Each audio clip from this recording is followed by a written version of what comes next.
102.3 Seaside FM. Hi to everyone who watches us and listens to us. I'm still at the Burton Pidsea Festival today. It's a bit rainy, but nevertheless I'm joined by Pampa. Hello, how are you doing? Yeah, very well, thank you. So what are you trying to do here today? Sell handmade pottery, thrown pottery. Are you making it yourself? Yes, I am. Wow, is that a proper business then? No, it's a paying hobby. I'm retired and I'm just started up the pottery again at Easter. Pretty cool. For how long are you doing this by now? We started in 1979 and we stopped for about 25 years. And we started up again at Easter this year. So we've been going 30 odd years. That is pretty cool actually. And explain to us, what are you offering me today?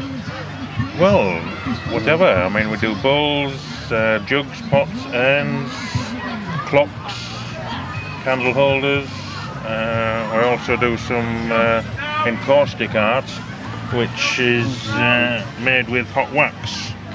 You put the wax on a little iron as big as a mouse that you do with a computer, and you put your wax onto your iron, and then you iron and create. And it's called encaustic art, which goes back to the pharaohs when they used to decorate the mummies. So it's an ancient art. Really good. That is proper art. I call it like this. Brilliant. And is there an item that took longer than other ones maybe? These take about 4 minutes to make. The pottery, the coffee pots, you throw them in bits, you do the bars and the spout and the lid. So the throwing time would maybe take 10 minutes, but the actual construction time maybe take an hour. So the coffee pot with the lid is the longest. But such as the bowl, I can throw 3 minutes.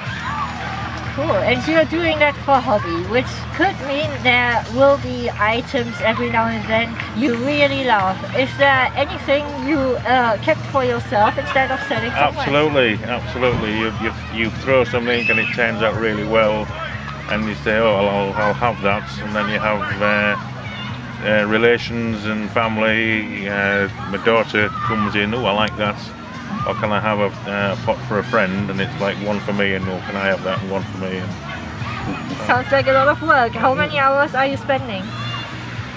Well, the actual throwing time is only in the warmer months, so I'm throwing as much as I can till maybe October, and then by the time winter comes, the glazes are cold and whatever. So once you've thrown the pot, you can dry it and fire it to a biscuit. And then you can fire the biscuit over winter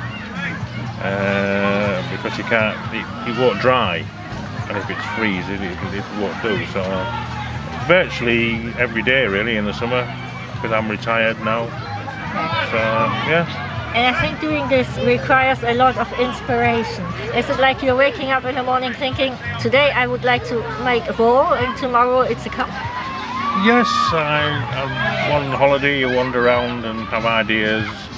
I went to London to see my other daughter, and I went to Covent Garden and saw glass bottles where they were melted and put a clock in. And I thought, oh, well, I can make a pot clock. So I've actually make a bowl, and then... it's actually working? Yes, it's... Well, let's have a look, it's right down. So I haven't seen a pot clock anywhere. Right. So I'm creating some ideas just by wandering around and looking. Okay, and talking about wandering around, where can people see you next?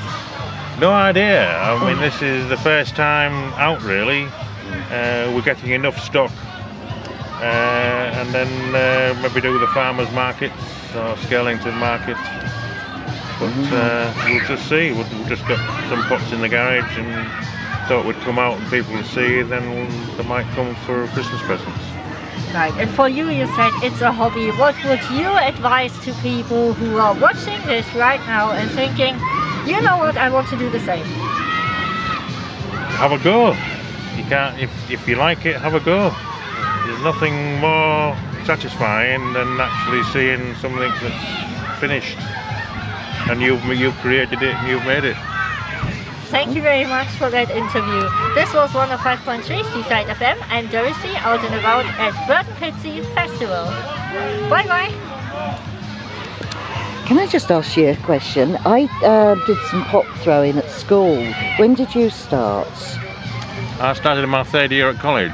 I went to college and went to be a fine artist in the 1st year, and I thought, well, that was too much like hard work, so I went in the 2nd year, went to be a sculptor. I thought, well, this is easy because anybody can make things, and I saw somebody throwing the pots, and it took me 8 weeks to master the centering, because a lot of people try and do both hands, but it's only one hand. It's like a lathe.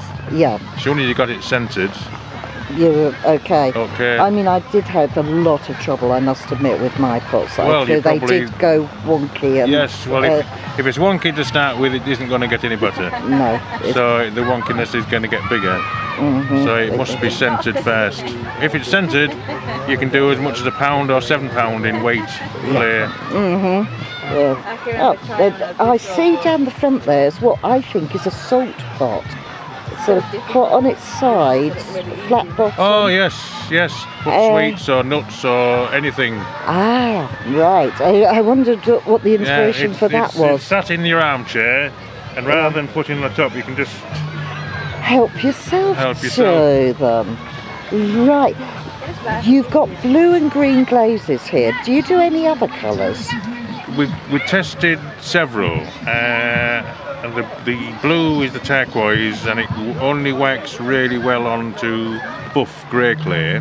Right. The alligator, which is the green, works well on both terracotta and grey, but I like working with the terracotta.